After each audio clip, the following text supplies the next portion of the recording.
Olá, meus amores, vamos para a nossa aula de número 3 do módulo 2.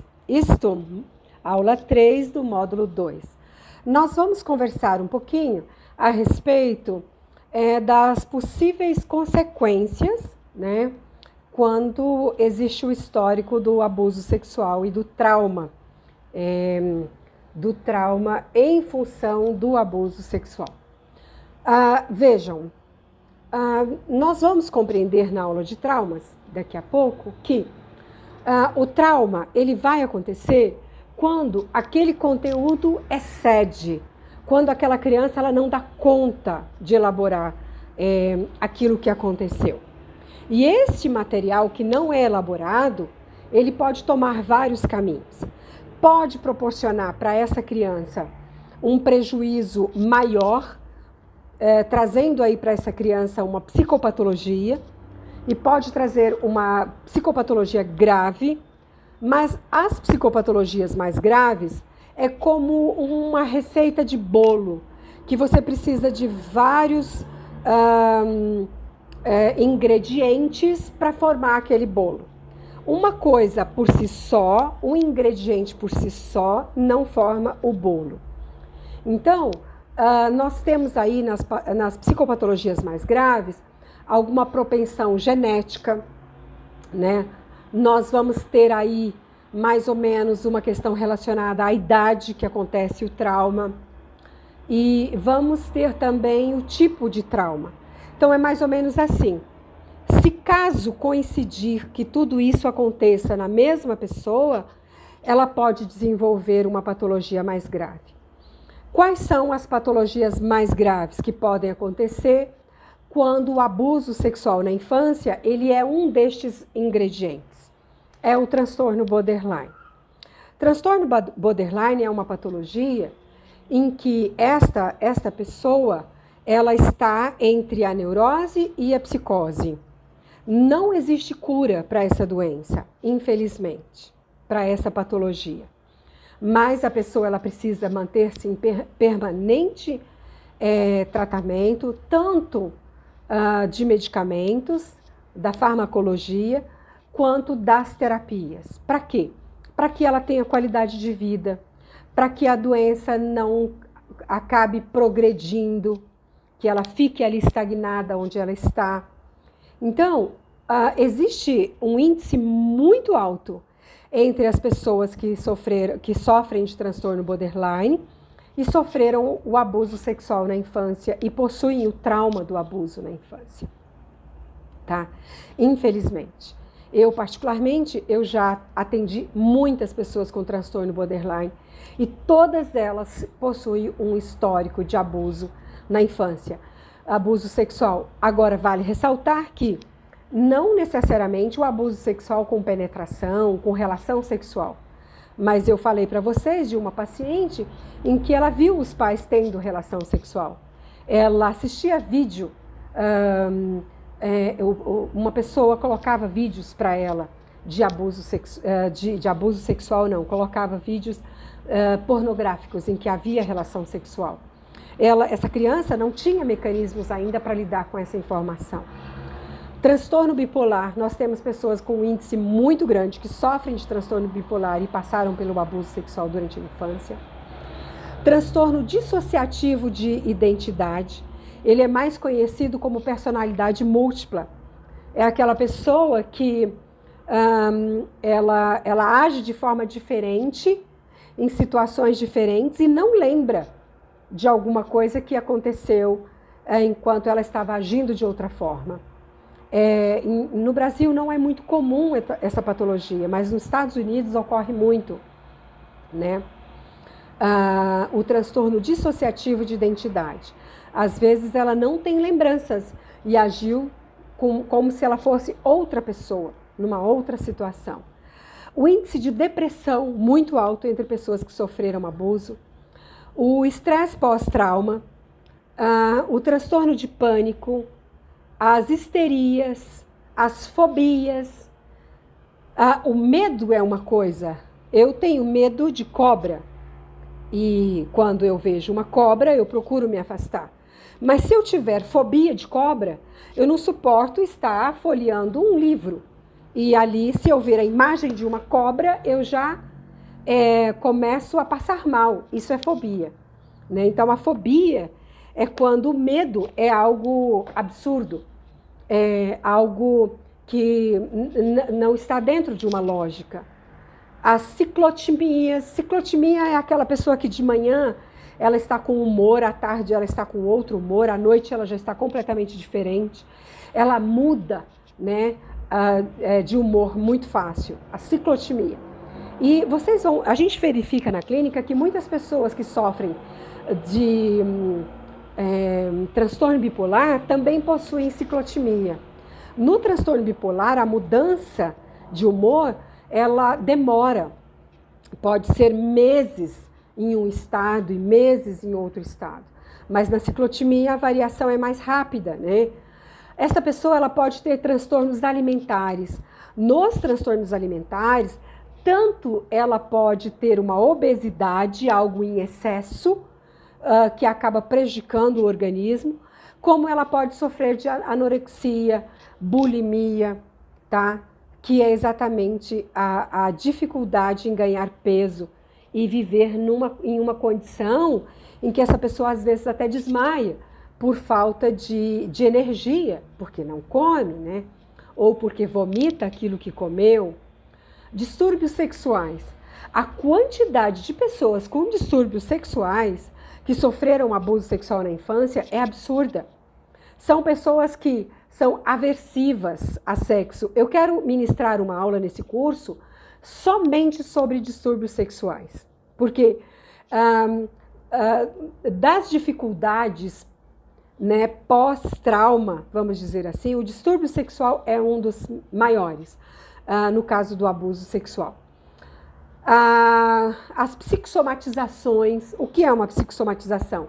É aquela pessoa que, quando recebe uma notícia ruim, ela já começa com uma azia enorme.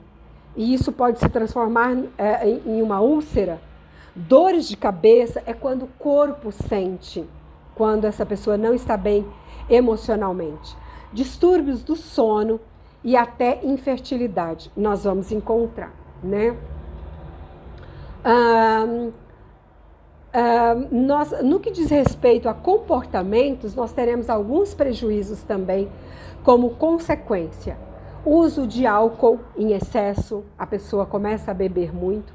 Uso de drogas, dificuldades em contatos físicos, alguém chega perto dessa pessoa, ela se torna aversiva.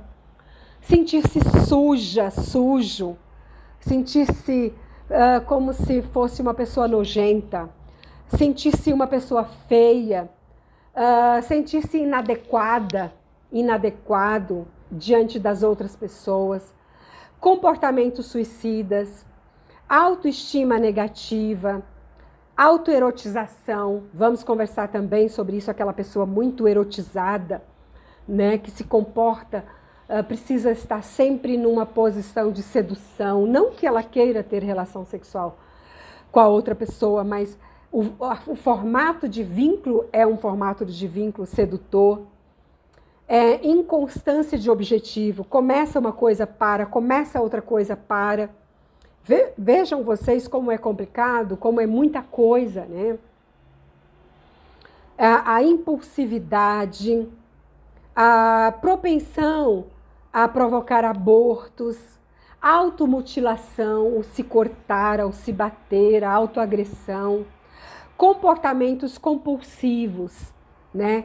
A pessoa que faz compras e ela compra muito mais do que ela precisa e ela vai estocando e nem tira a etiqueta. É um comportamento compulsivo a compras, por exemplo.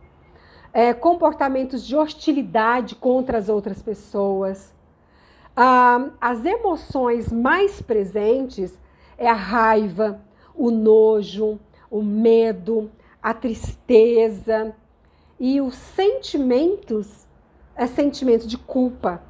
Eu recebo as pessoas adultas que foram abusadas sexualmente com um sentimento de culpa profundo. E nesse curso nós teremos uma aula somente sobre o sentimento de culpa, porque ele é devastador o sentimento de culpa. O rancor, o desprezo, o menosprezo, a revolta, sentimento de inferioridade, a sensação de solidão, né? Ela é terrível. Alterações gastrointestinais, dores pélvicas, dispareunia, que é uma dor durante a relação sexual, tem a ver ali com a questão das dificuldades sexuais. O vaginismo é uma contração involuntária do assoalho pélvico, né, da mulher, não permitindo a relação sexual. É como se, para fazer xixi, a gente solta o xixi. Para segurar o xixi, nós vamos usar uma musculatura que segura. Então, aí está o seu assoalho pélvico. E nesta de segurar, tem essa contração involuntária, não permitindo a relação sexual, causando dores horríveis. Em alguns casos, na medicina, se faz cirurgias, mas não há uma compreensão por parte da maioria dos profissionais que essa contração tem a ver com a evitação da relação sexual, uma evitação inconsciente em função do trauma do abuso sexual. Mas geralmente essa pessoa, ela passou pelo trauma sexual mas numa situação realmente, infelizmente, de penetração, em que aquele que abusava sexualmente proporcionava essa penetração, tá ok? E aí traz todos esses prejuízos. Então vejam vocês que os sintomas, as consequências de um abuso sexual são muitas. E vejam vocês os prejuízos que pode causar na vida adulta. E muitas pessoas, elas possuem muitos desses sintomas. Outras pessoas possuem alguns desses sintomas. E possuem alguns de forma mais intensa. Outros possuem muitos, um pouco de cada. E outras pessoas podem possuir 2 sintomas, mas são sintomas muito fortes, que impedem a vida, né? O nosso comportamento, ele é proveniente, num sentido mais constitucional, daquilo que herdamos geneticamente dos nossos pais, daquilo que é congênito, ou seja, que alguma variante que pôde ocorrer durante o meu período de gravidez, enquanto eu estava na barriga da minha mãe, pode ser em função das minhas escolhas epigenéticas. Então vamos verificar aqui um detalhe. Eu posso ter vários genes para um comportamento. E é a minha epigenética que vai escolher qual desses genes irá imperar. Então, a minha epigenética pode escolher um gene em função do meio em que eu vivo. Mas quando eu começo a estudar, quando eu começo a ler, quando eu começo a buscar, eu estou oferecendo outra epigenética, né? Outra possibilidade epigenética. Eu posso ir elencando outros genes que vão me ajudar a ter comportamentos mais assertivos. E aí eu posso ter um gene muito positivo, que me ajuda.